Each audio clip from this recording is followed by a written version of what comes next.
One of the things that really upset me for a long time was the fact that I had great ideas and intentions and I wanted to manifest them, and I thought this is how it's going to manifest. And so I had all these visions of how things were going to unfold. And then I'd start a process and it wouldn't unfold, and then it would irritate me because it's like, I've got to make it work, I got to make it work. Ultimately, I started to recognize when things didn't work, it was possibly because there were better ways to do it and I wasn't conscious of it. And so what I started to learn over a period of time was simply this.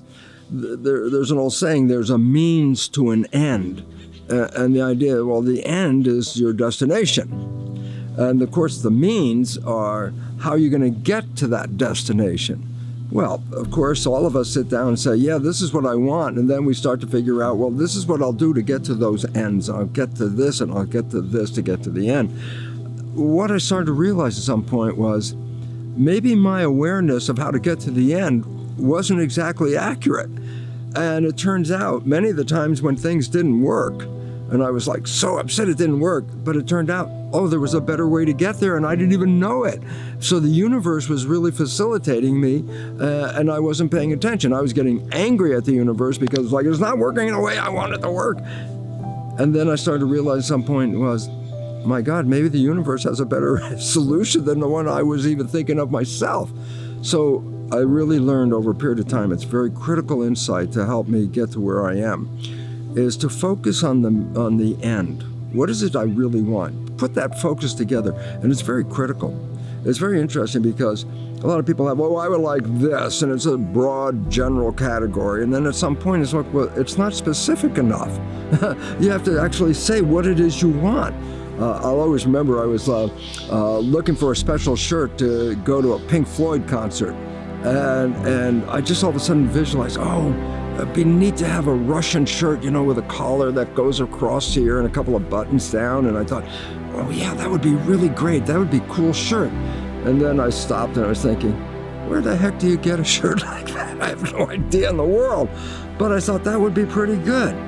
So I figured, well, I still got to get something. So I drive off to a mall up near San Francisco, and I walk into the mall, and there's the first men's store over there, and I go, let's start looking. I have no idea. And I walk in, and of course, there's this big circular rack of sale clothes. I thought, what the hell? It's only a Pink Floyd concert one night. Let's see what's in there. And I started going through the rack, and lo and behold, oh my God, a Russian shirt right in the middle of everything.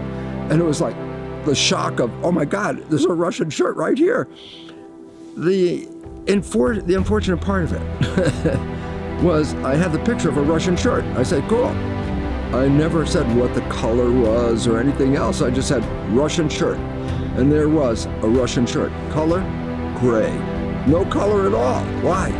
I didn't put in the concept of color. The universe said, well, just give it to them in gray.